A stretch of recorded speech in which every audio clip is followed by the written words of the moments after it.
Deixa eu ver aqui. Caio Fábio, pronto, apareceu. Agora Então, sim. isso. Boa noite, Caio. Boa noite, querido. Tudo Tudo bem? bem? E o Tudo ótimo. meu som Tá ótimo, eu tô tá te ouvindo. audível? Tá sim, você tá me ouvindo bem?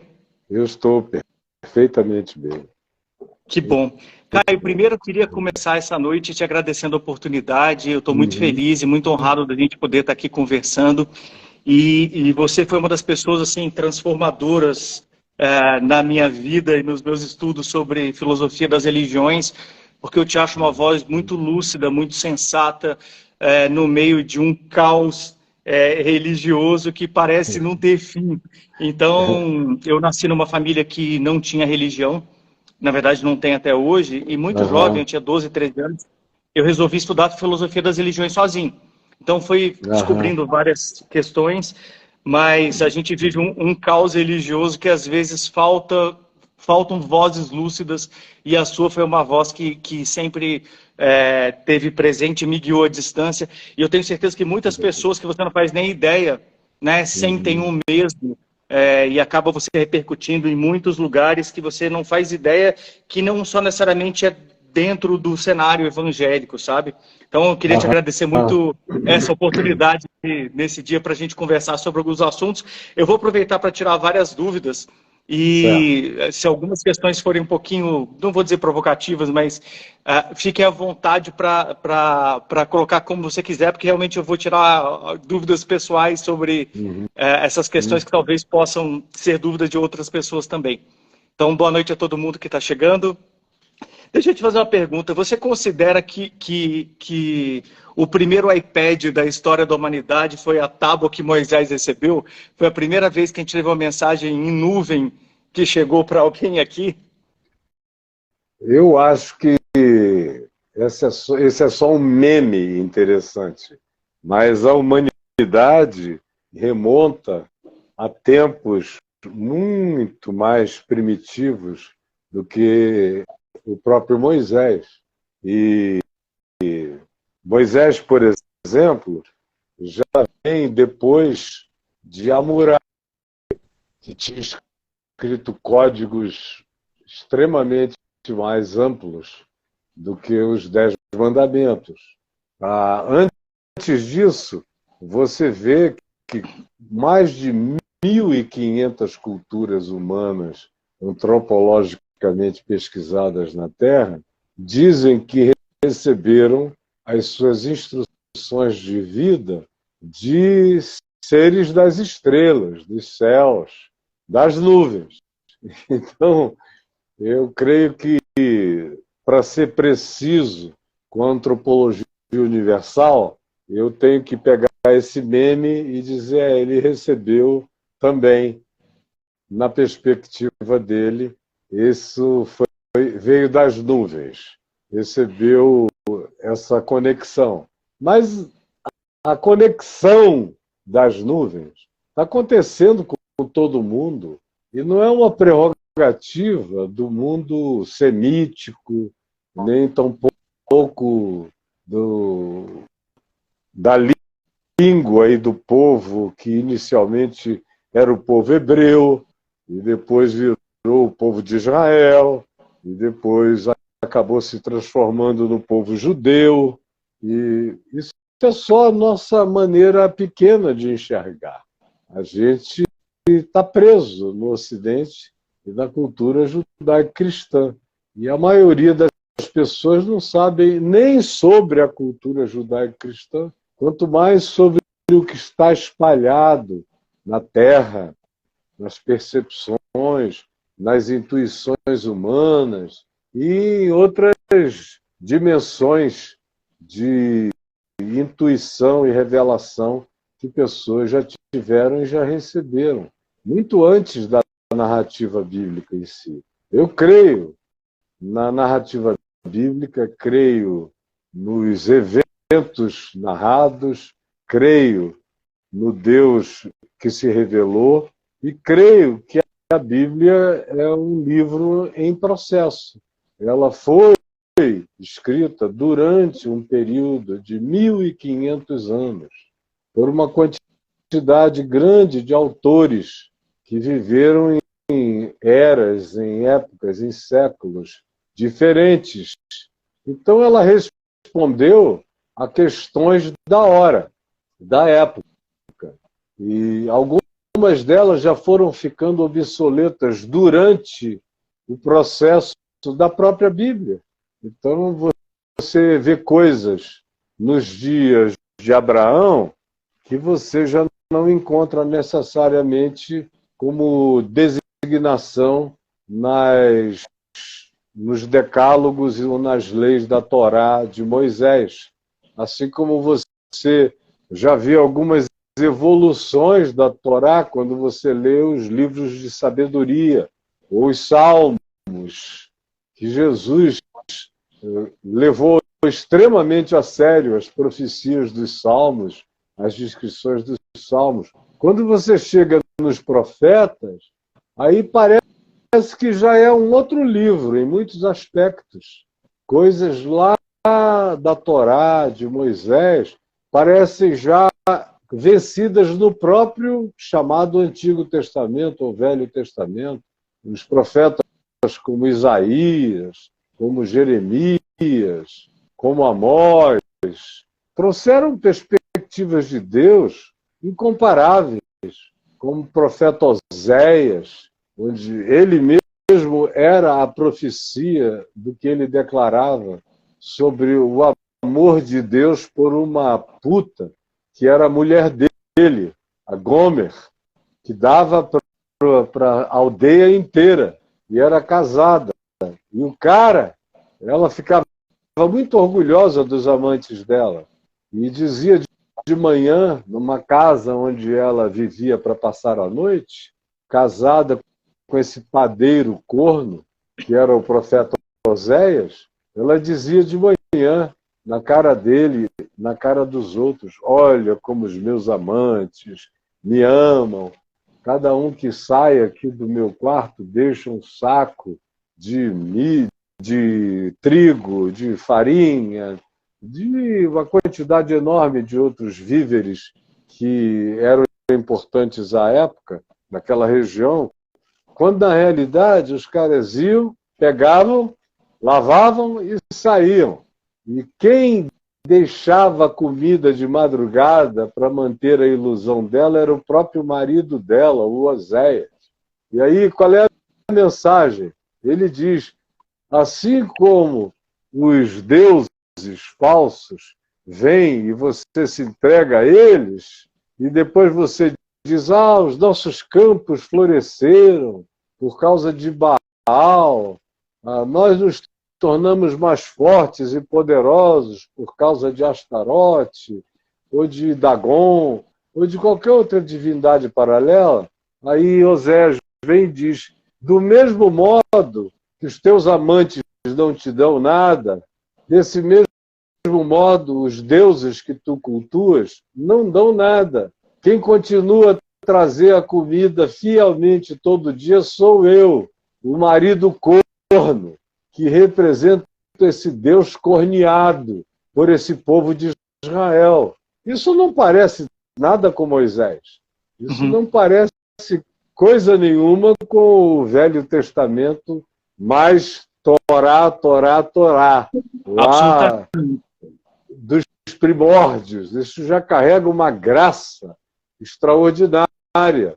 Como você encontra a mesma coisa em alguns trechos do profeta Zacarias, de uma determinada corte, onde o sumo sacerdote Josué estava sendo julgado, e Satanás, que é uma figura que quase não existe no Velho Testamento, ele aparece poucas vezes, aparece explicitamente, provavelmente 3 vezes no Velho Testamento mencionados, algumas dessas vezes vinculadamente a Davi, e lá no livro de Zacarias, capítulo 3, onde ele aparece como o acusador, é onde esse papel de o acusador aparece a primeira vez, o Satã, aparece a expressão, a palavra Satã, no Velho Testamento mas vinculada a qualquer tipo de acusador e de acusação, seja humano, seja o tribunal, seja uma corte, mas não necessariamente uma encarnação do espírito de acusação numa pessoa. No caso, não é nem uma encarnação, uma personificação. Então tem lá, e tem também uma figura que é o anjo do Senhor, que é basicamente o Cristo antes de Jesus. Jesus é a manifestação do Cristo. Agora, o Cristo é Deus. O Cristo se manifesta, como dizem os apóstolos João, Pedro, Paulo, desde antes da fundação do mundo. Então, Jesus é a encarnação do Cristo.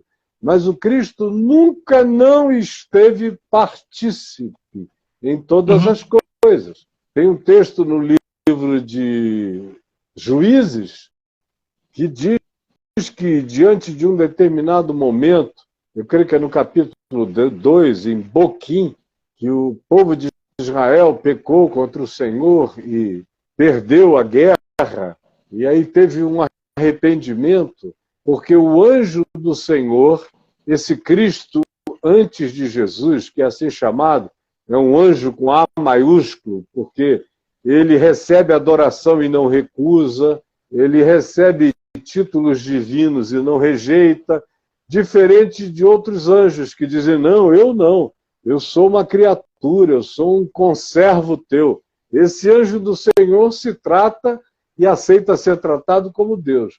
Então diz que esse anjo do Senhor falou, veio e pregou a eles no deserto, enquanto eles estavam tomando a terra de Canaã.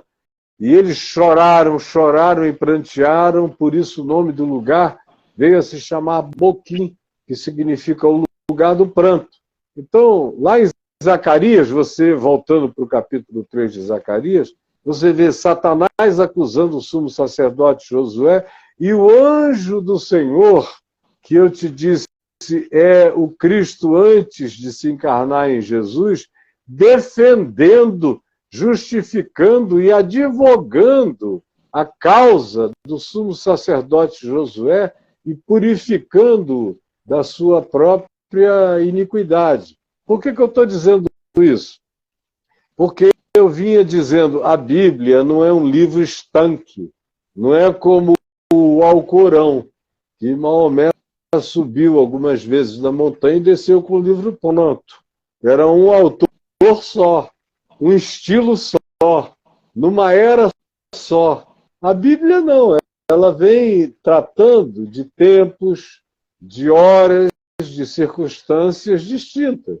Ela vem desde a viagem mais primitiva, vamos dizer, do povo de Israel, e é onde essas revelações começam a acontecer, porque antes disso, a manifestação de Deus aos indivíduos descritos antes do Êxodo, no Gênesis, são manifestações muito pessoais, que têm a ver com Enos começou a adorar o nome do Senhor. Está lá no iniciozinho de Gênesis.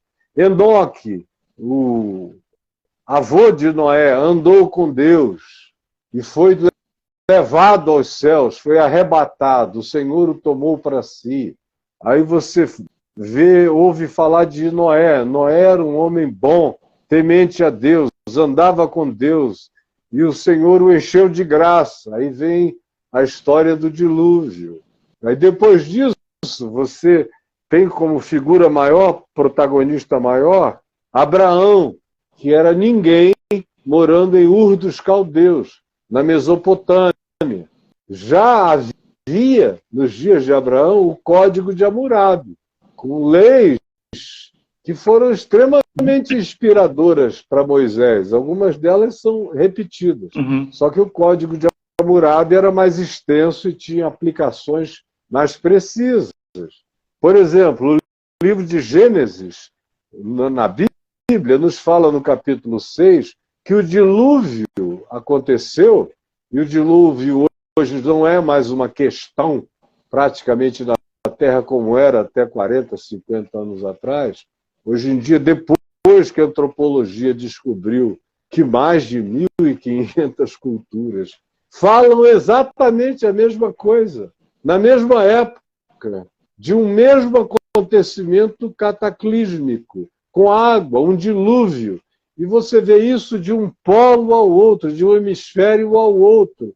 E aquelas questões antigas de se haveria água para encher isso tudo, também estão todas eliminadas pelos degelos, pela quantidade enorme de aquíferos descobertos por uma outra e muitas outras condições relativas ao clima, que era totalmente diferente do nosso, as comprovações imensas de que o mar era mais baixo, até há cerca de 8, 10 mil anos atrás, que houve, de fato, um grande levante, que há cidades inteiras que estão debaixo d'água, com muralhas enormes sendo descobertas do mar do Japão ao Caribe, e a todos os lugares, no Atlântico, no Pacífico, no Oceano Índico, em lugares os mais diversos. Então, esse assunto do dilúvio já é um fato consumado. Mas o lugar de onde Abraão veio, na Mesopotâmia, Ur dos Caldeus, foi o lugar onde se desenvolveu o épico de Gilgamesh, que conta a história de um dilúvio igual ao dilúvio de Noé. É também o lugar onde se dá as razões daquela calamidade, porque ela teria vindo. Exatamente como Gênesis 6 descreve, dizendo que os filhos de Deus, os Benai Elohim, que é alusivo a anjos, a criaturas celestiais, a civilizações que nos transcendem de outro nível, teriam procriado com as filhas dos homens e produzido híbridos, variados, não só entre eles e elas, entre eles e nós, mas também trouxeram um conhecimento extraordinário que os filhos dos homens não tinham. Conhecimentos de astronomia, de arquitetura, de geometria, de matemática, daquilo que naquele tempo se chamava de magia, que nada mais é do que tecnologia. Qualquer tecnologia nossa, a gente aqui conversando, transponha isso para 4, 5 mil anos atrás, era magia pura. Eu era um bruxo e você um outro. Claro. Então, como já dizia, eram deuses astronautas, né? É essa a ideia, né? Erich von Däniken foi estudando a Bíblia que ele chegou a essa conclusão. Claro. Ele é um grande conhecedor de hebraico, de grego, de outras coisas, e foi lendo e a Bíblia que ele chegou a essa conclusão. Então, só concluindo, sim. Ali em Gênesis 6, você tem os correlatos em várias outras culturas do mundo, praticamente a mesma história. Gênesis 6 diz que o que decorreram daí foram os Néfilins, que eram entes gigantes. E se você for às culturas pré-incaicas, se você for aos índios Hopi, nos Estados Unidos, se você vai às culturas chinesas, japonesas, todas elas africanas, todas remontam a um tempo em que havia gigantes na Terra. E a mitologia grega, que a gente considera mítica, é basicamente a psicologia desse tempo, dessa hora, dessas manifestações, desses titãs, deuses, semideuses, e forças e poderes e fenômenos de criaturas anômalas de todos os tipos. É por isso que Gênesis diz que o dilúvio veio para dar um reset. Do contrário, a gente já tinha virado a ilha do Dr. Monroe há milênios e milênios atrás, de modo que o dilúvio é interpretado como uma graça divina à continuidade da existência humana não hibridizada no planeta.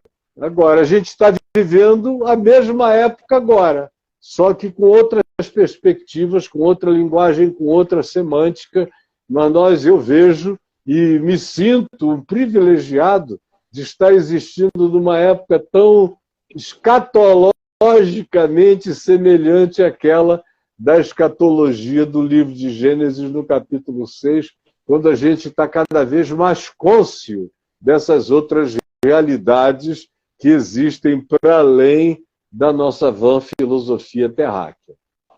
Sem dúvida. E essa é uma interpretação mais ampla da Bíblia, né? E conecta ela com a história da humanidade de uma perspectiva que eu acho muito interessante. Caio, essa live de hoje faz parte de uma série de lives cujo título é O que a morte ensina para a vida. E, sem dúvida nenhuma, a consciência humana da morte tem um papel importante até nessa busca pelo religare, né, pela conexão. Então, eu tenho 3 questões aqui para te colocar. Enfim, eu tenho outras perguntas, mas para a gente tratar sobre esse tema. Na sua percepção, certo, qual é a diferença do religare para o ligare? Como é Jesus como chave hermenêutica? E, por fim, se Jesus voltasse hoje para a Terra, qual seria o primeiro lugar que ele seria reconhecido e qual seria o último lugar que ele seria reconhecido? E eu te pergunto isso porque se a graça é de graça e a gente vive uma religiosidade de tanta barganha, quase que numa interpretação dicotomizada entre o Velho e o Novo Testamento, se Jesus vivesse hoje, onde ele seria reconhecido mais fácil, onde seria mais difícil ele ser reconhecido? A tentação é começar pela última pergunta. Mas pode ser, não tem problema nenhum. Porque, como já dizia o Dietrich Bonhoeffer, na época do nazismo de Hitler, na Alemanha, um teólogo alemão que fez parte da resistência ao nazismo, que inclusive conspirou em relação a matar a Hitler, porque ele disse, olha, eu corro qualquer e respondo qualquer que seja o juízo diante do meu Deus, mas eu não quero ser cúmplice dessa mortandade horrorosa como nunca houve na história da humanidade. Acabou sendo preso, foi morto na prisão.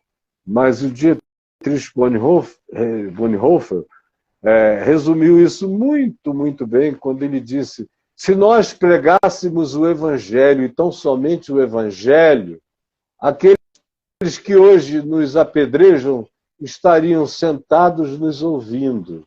E esses que hoje sentam para nos ouvir estariam nos apedrejando.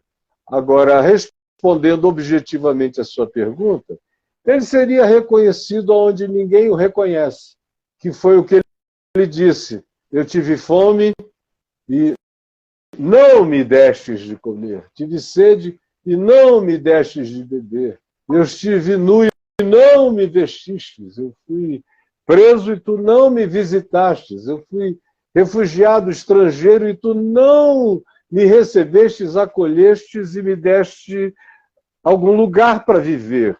Ora, esses são justamente os que são mais desprezados por nós e, paradoxalmente, são os que enxergam Jesus primeiro. Como aconteceu? Onde é que Jesus viveu? Na Galileia dos gentios. Galil, que é de onde vem a palavra Galileia, significa círculo. É um lago de alguns quilômetros de perímetro, não é nem tão grande. O Lago Paranoá, aqui em Brasília, tem um perímetro mais largo do que o Mar da Galileia, assim chamado. É um mar porque é um deserto, num lugar onde tem tanta água doce como ali, para eles era absolutamente um mar. Agora, por que Jesus foi morar lá? Porque era um lugar onde tinha de tudo e havia de todos.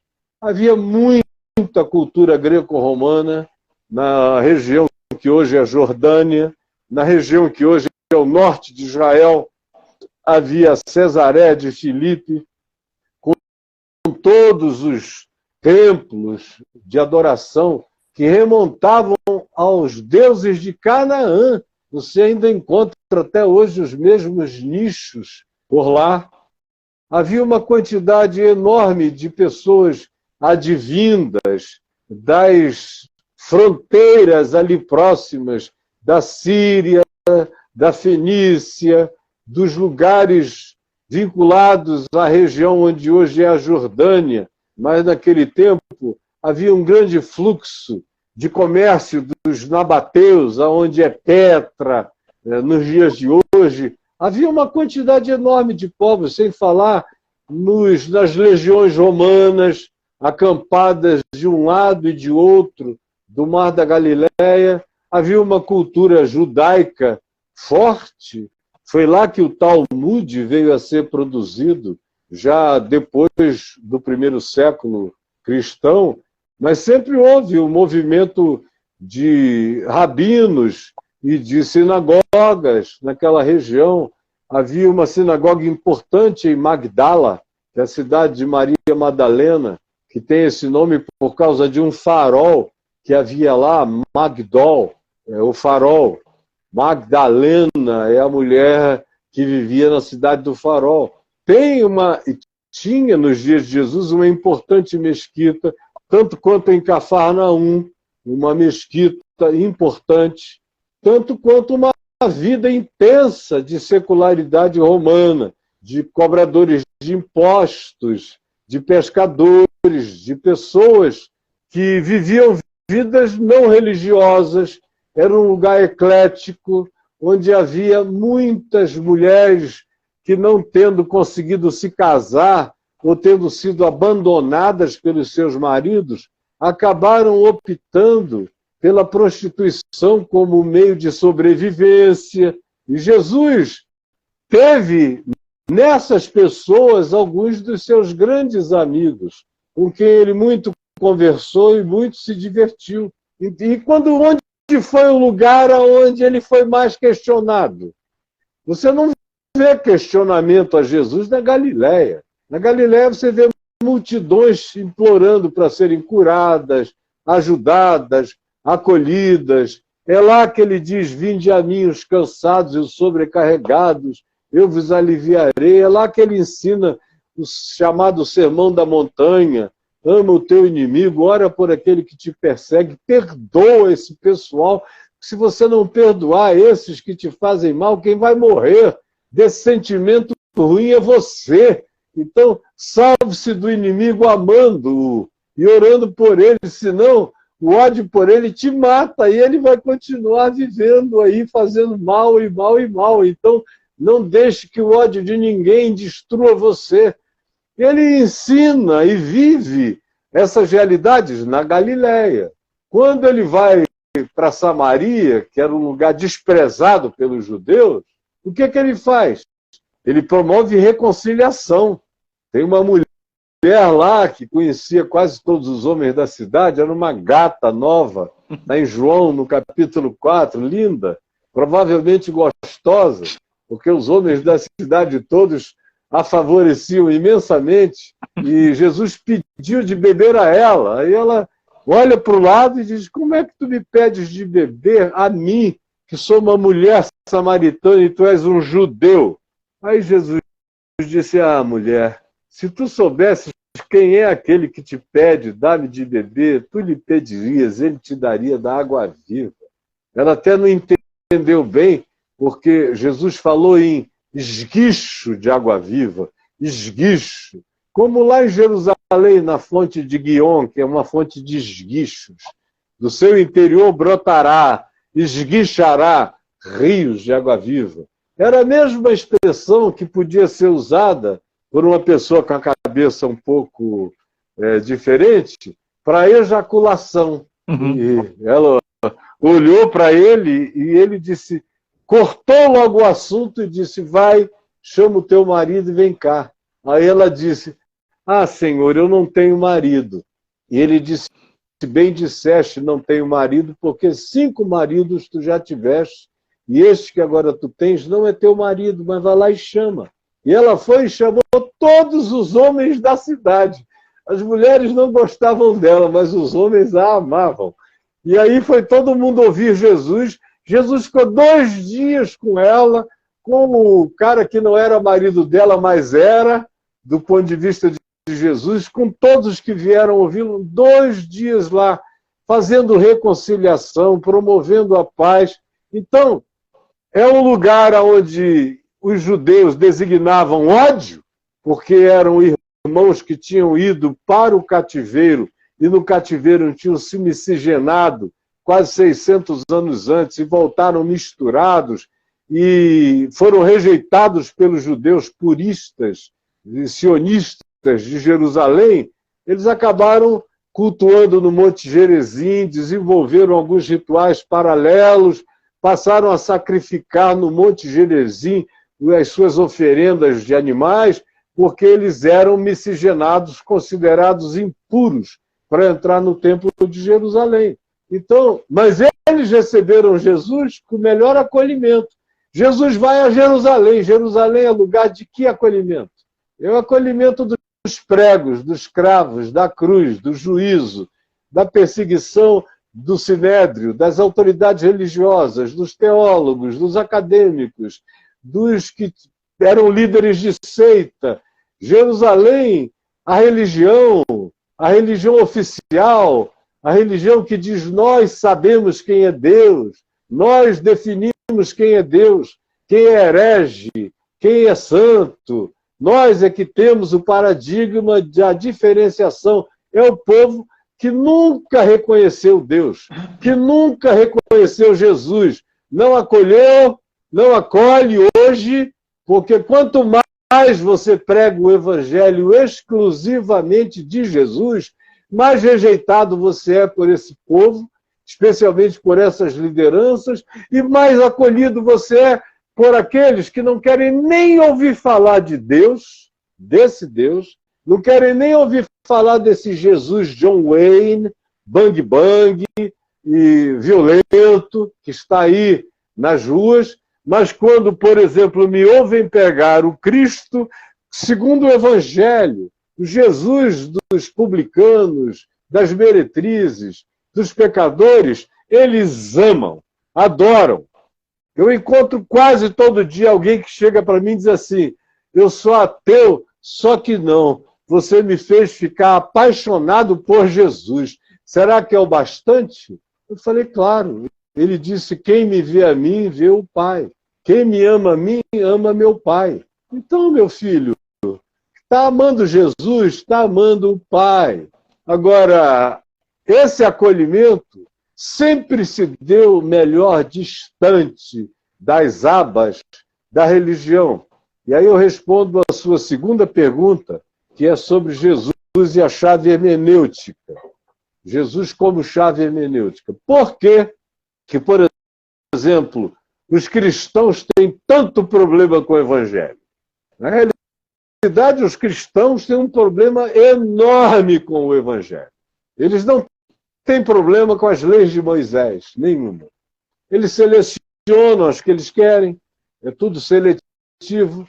Diz lá o Deuteronômio: se um homem for apanhado, deitado como mulher, com outro homem numa cama, serão os dois mortos, apedrejados. Aí eles selecionam esse versículo. Está em tudo que é lugar. Agora, até nas fake news, no PL das fake news, o Deltan Delagnol publicou uma coisa dizendo: se essa PL passar, você não vai mais poder citar esse versículo. Mentira! Pode citar o que você quiser. Agora, não o aplique na vida de ninguém de maneira intolerante, homofóbica e perversa, porque isso é crime, é contra a lei do país. Ou então mude para o Irã, porque lá é a vontade. Quanto mais homofóbico, dominador, massacrador de mulher você for, mais adequado você pode estar às leis dos ayatolás. Mas aqui é uma democracia e o Estado é laico. Então você, do lado de dentro do templo, pode dizer o que você quiser, mas em canais de comunicação abertos você não tem o direito de ficar usando nenhum argumento de nenhuma natureza para falar mal, para botar no inferno, para chamar de demônio, para perder a existência do próximo, só porque ele é diferente de você e pratica coisas que nem são tão diferentes das tuas, mas que têm uma nomenclatura, carregam uma semântica diferente e um ritual distinto, mas que, às vezes, quem conhece mais a antropologia do processo vai abrindo o pacote e vai vendo que dentro do pacote existem coisas exatamente iguais às que são praticadas pelos evangélicos, pelos pentecostais, pelos neopentecostais, só que com outras nomenclaturas, mas com as mesmas intenções. Aí você vê lá em Gênesis que diz: um homem contra o homem vai ser apedrejado. Um versículo abaixo, você lê que se você comer animal de casco, você também está comendo uma coisa imunda e você vai ser apedrejado. Você já viu alguém discutindo sobre comer ou não comer animal de casco? A gente se alimenta de vaca o dia inteiro. E de animais de casco para todo lado. E de todos os tipos. Aí veio uma dieta na sequência disso. Havia 4 tipos de gafanhotos naquele tempo ali em Israel. Só 2 podiam ser comidos, 2 não. Parece agora, que são na Índia, pensados os trechos como um instrumento de temor para manter uma redoma de poder, né? É a tal da sistematização teológica. O cara chega ali, vai pegando, monta um patchwork. Ele pega um retalho daqui, um retalho dali, outro retalho daquilo, e nesse sentido, a Bíblia é a mãe de todas as loucuras. A partir da Bíblia, eu, sinceramente, faço qualquer coisa pior do que tudo que já inventaram. Porque eu conheço razoavelmente a Bíblia e sei que nas mãos de um maluco, ela se serve para qualquer coisa. Dá para você montar e justificar em nome da Bíblia, com versículos da Bíblia, citados, as loucuras manicomiais mais impensáveis possível. Você consegue fazer isso. Então, essa leitura sistemática, seletiva, de montagem desse lego doutrinário é de um perigo horroroso. E é só isso que existe nesses meios. Por quê? Porque eles não cultuam a Deus. Eles cultuam o livro chamado Bíblia, que eles dizem que é a palavra de Deus. Então, Deus está aqui dentro. Tudo que Deus já disse, diz ou dirá, está aqui dentro desse livro. Você vê um Deus que criou esse universo, os multiversos, as múltiplas dimensões, os tamanhos imensuráveis, os fenômenos incompreensíveis, está preso nesse livro aqui. Então, o problema desse livro é que ele não foi feito para ser um só. Não foi feito. Por exemplo, esse lado de cá do livro, onde começa escrito Novo Testamento, não devia nem estar aqui, porque é só acerca de Jesus, do que ele ensinou e de como os apóstolos interpretaram e aplicaram isso às primeiras comunidades de fé. Mas foi uma decisão do imperador Constantino, no século IV, no Concílio de Nicéia, que resolveu pegar as partes do Velho Testamento que não geravam nenhuma dúvida no cânon judaico, na literatura considerada sagrada dos judeus, e agregou a isso os livros que a gente tem aqui. Isso tudo com muita discussão, muita discussão. Então está aqui esse livro, o crente da Assembleia de Deus, o crente pentecostal, neopentecostal, presbiteriano, ou batista, ou luterano, bota isso no peito, anda por aí, assim, numa empáfia extraordinária, porque eles carregam a palavra de Deus, eles conhecem nada. Eles compram Bíblias, eles cultuam livros, eles abrem o Salmo 91 na entrada da casa para espantar mau espírito. É um fetiche. não passa disso, mas não entendem nada. E aí vem o lado pior da história. Eles querem que o que Jesus veio acabar, que são essas leis de Moisés, absurdas, patéticas, quando comparadas até com a nossa Constituição, é melhor, é mais humana, é mais generosa, é mais ação-marcante, é mais inclusiva do que as leis de Moisés, que são exclusivas, são excludentes, são machistas, são misóginas, são chauvinistas, porque ele era um homem do tempo dele, muito melhor do que os homens do tempo dele, mas ninguém é muito mais santo do que a média da sua geração. Ninguém, em tempo algum da história, é só conhecer a história, é que o pessoal não conhece nada. Aí, por exemplo, você chega aqui na frente, você já encontra um Isaías que dá banho de ética em Moisés. Banho de vida, de ética, de conduta, de pureza pessoal, de uma quantidade enorme de coisas. Aí, quando você chega no Novo Testamento, você ouve Jesus dizer, porque a lei e os profetas vigiram até João Batista.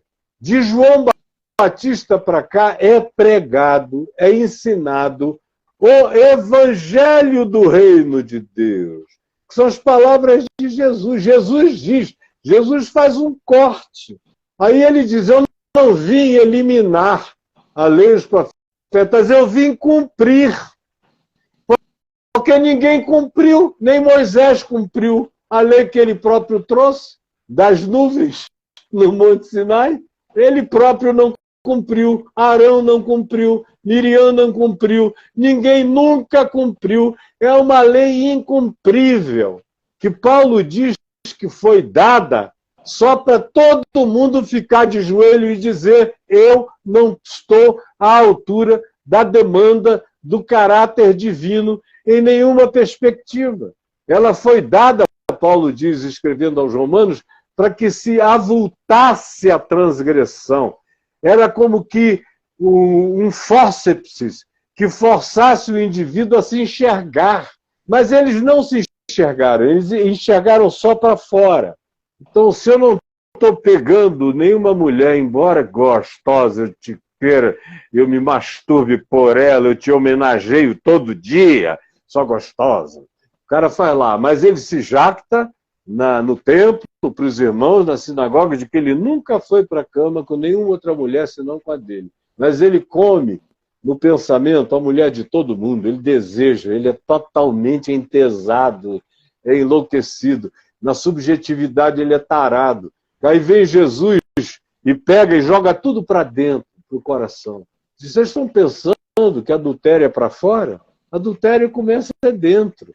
Aí ele vai dizendo, como em Marcos 7, é do coração que procede os maus desígnios. Ele vai interiorizando tudo, vai dizendo que não tem bom, vai dizendo que os mais arrogantes são geralmente os mais perversos. As piedades mais quantitativas, mais interpretativas, mais cenográficas, são justamente aquelas que escondem a cara dos hipócritas, que ele chamou assim porque a palavra original significa mascarado, dos mascarados, desse grande baile de máscaras que é a religião. E por que ele ficou tão à vontade com publicanos, pecadores, meretrizes, gente comum, gente de todos os lugares que não tinha pedigree nenhum de coisa alguma? Porque eram pessoas que chegavam na sua humanidade simples, aberta, rasgada, sem exposição de nada, sem propaganda, sem marketing moral, nem ético, nem espiritual, nem religioso, de coisa alguma. A esses ele amava, com esses ele se sentia bem.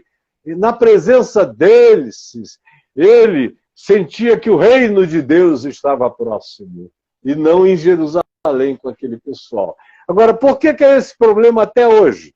É porque, como eles consideraram que o livro Bíblia é a palavra de Deus, e tem gente que se já que está dizendo, eu creio na Bíblia de capa a capa. Eu também. Eu creio na aplicabilidade, no significado dela no seu tempo. No tempo inicial era daquele jeito, foi. Só que ele entrou em obsolescência. Porque os próprios judeus, hoje, há muitos anos, não praticam mais a grande maioria dos mandamentos de Moisés. Por exemplo, eles não sacrificam mais. Por quê? Porque a sociedade evoluiu. Eles têm o país deles lá. Eles podiam sacrificar se eles quisessem, mas a sociedade judaica não aceita mais esse elemento grotesco, porque até sem a revelação de Jesus como o cordeiro que foi imolado de uma vez para sempre, não cabe mais nenhum sacrifício. O que ele disse na cruz foi: está pago, tetelestai, está consumado, não há mais dívida nenhuma. Paulo diz aos Colossenses que Jesus na cruz rasgou o escrito de dívidas que havia contra nós e que constava das ordenanças de Moisés, rasgou inteiramente, encravou na cruz e nos libertou desse peso culposo e insuportável. Agora, os crentes chegam e dizem que tanto o Velho quanto o Novo Testamento estão em pé de igualdade e que Jesus está submisso à Bíblia. Por quê? Porque a história de Jesus, que é a história da nossa libertação, do nosso êxodo, da saída desse Egito de escravidão, que eram as leis de Moisés, como diz Paulo, ele nos libertou do império das trevas e nos transportou para o reino do Filho do seu amor, nos tirou desse escrito de dívida, de culpa, de angústia. Não é à toa que Freud era judeu e Jung protestante. São os pais das ciências da culpa humana, porque era latente nesses dois grupos, e até hoje é o grupo mais culposo da humanidade, é a população ocidental judaico-cristã da Terra. E aí, em conclusão, o que Jesus veio para eliminar, eles não deixam ser eliminados. É por isso que eu estou dizendo há anos que não adianta. Se você não ler a Escritura, tendo Jesus como a sua chave interpretativa, sua chave hermenêutica, aquela que abre os tesouros da validade, do significado, da pertinência e do que é contínuo e perpétuo para a existência humana, é o Evangelho de Cristo. E o Evangelho é uma pessoa, não é um texto. O Evangelho é a pessoa de Jesus, não é Mateus, Marcos, Lucas e João. Isso são narrativas sobre essa pessoa, que é o Evangelho. Ele é a boa nova. É o que ele disse, é o que ele fez, é o que ele ensinou, é o que ele gestuou, é do que ele riu, é do que ele calou. A gente sabe quais são as pautas e as prioridades de Deus em vigência, eternamente olhando para as pautas da vida de Jesus. A gente sabe como tratar o próximo, não só tentando entender o que Jesus disse, mas vendo como ele tratou. Tratou o amigo, tratou o inimigo, tratou o adversário, tratou os executores, tratou todo mundo. E no final foi: Pai, perdoa-lhes porque eles não sabem o que fazem. Moisés não seria jamais capaz de uma grandeza dessa latitude transcósmica, transversica, dessa ordem. Então, Jesus é chave hermenêutica. A gente tem mais 5 minutos, porque vai cair a live. Jesus é chave hermenêutica, é isso aqui. Você pode ler a Bíblia, não precisa editar, arrancar livro nenhum daqui. Agora, leia, sabendo que o que não é parecido com Jesus é só informação histórica, mas não tem nenhuma validade para o seu cotidiano, nem para o cotidiano de ninguém. E sobre a primeira pergunta, para a gente encerrar, a primeira você podia me repetir? Como o nosso tempo está para acabar, eu vou encerrar com outra. que é uma dúvida, mas que talvez, né, faça muito sentido perto do que você está falando. No final das contas, o Evangelho de Jesus é muito mais simples do que o cristianismo de Constantino. No final das contas, total. o amor é a maior força de Deus. Amor É e a só gravidade de Deus. o único dogma de Jesus é amor. É o único dogma. O resto é papo furado. Como Paulo diz, ainda que eu fale as línguas dos homens e dos anjos, se não tiver amor, serei como bronze que sou, como símbolo que retiro. Ainda que eu tenha tamanha fé a ponto de transportar montes, se eu não tiver amor, nada disso me aproveitará. Ainda que eu dê o meu próprio corpo para ser queimado, ainda que eu distribua todos os meus bens entre os pobres, ainda que eu conheça todas as ciências e tenha todos os saberes, mas se eu não tiver amor, nada disso será proveitoso a mim. O amor é paciente, o amor é benigno, o amor não arde em ciúmes. Ele está falando de uma das categorias de amor na língua grega, o amor agapau, o amor ágape, o amor sublime, o amor divino. Não é Eros, não é Eros. não é Eros que quer entrar em ti, quero que você entre em mim, eu quero te tocar, quero te possuir, quero te engolir. Isso é Eros. O amor filéu, o amor fraterno é entre amigos. Não precisa haver nenhuma sublimidade, basta haver afinidade. Agora, o amor agapau é esse que ama o amigo tanto quanto ama o inimigo, sem romantismos, faz o bem, não arde em ciúmes, não se ufana, não se soberbece, não se conduz inconvenientemente, não procure os seus próprios interesses, não se regozija com a mentira, alegra-se com a verdade. Esse é o dogma do Evangelho. Quem vive amor, vive Cristo. Agora, quem decora tudo o que Jesus disse, mas não pratica, é, como diz o irmão de Jesus, Tiago, um ouvinte negligente que acumula para si juízo, porque sabe aquilo que todo dia rejeita conscientemente. João, o apóstolo, já idoso, é quem faz essa síntese linda, que Jesus encarnou. Mas é João que, numa palavra só, diz: quem ama a Deus, quem ama ao próximo, conhece a Deus.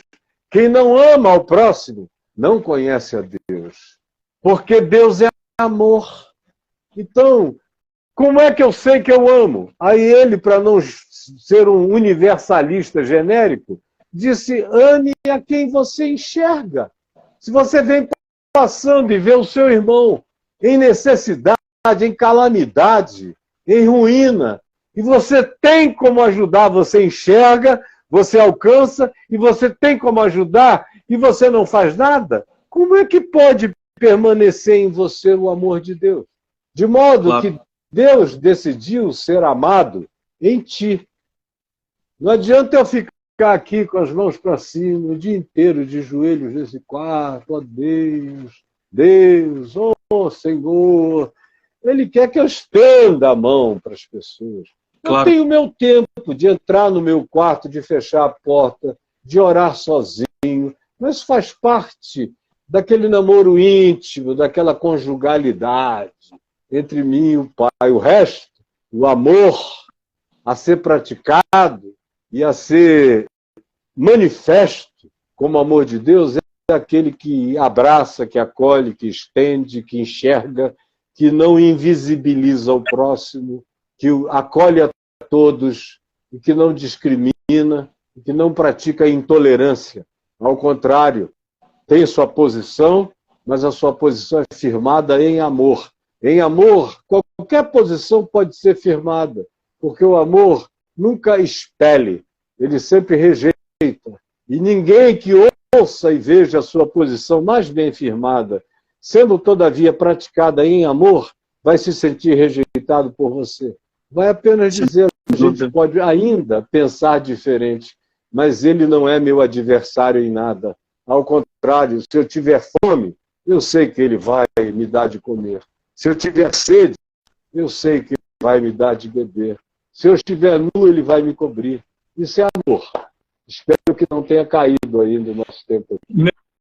Não, ainda não, mas vai cair. O Caio, é exatamente isso. Eu realmente acho que você é um divisor de águas para explicar para as pessoas a diferença entre a simplicidade e a profundidade do Evangelho, a graça ser de graça e o cristianismo constantiniano.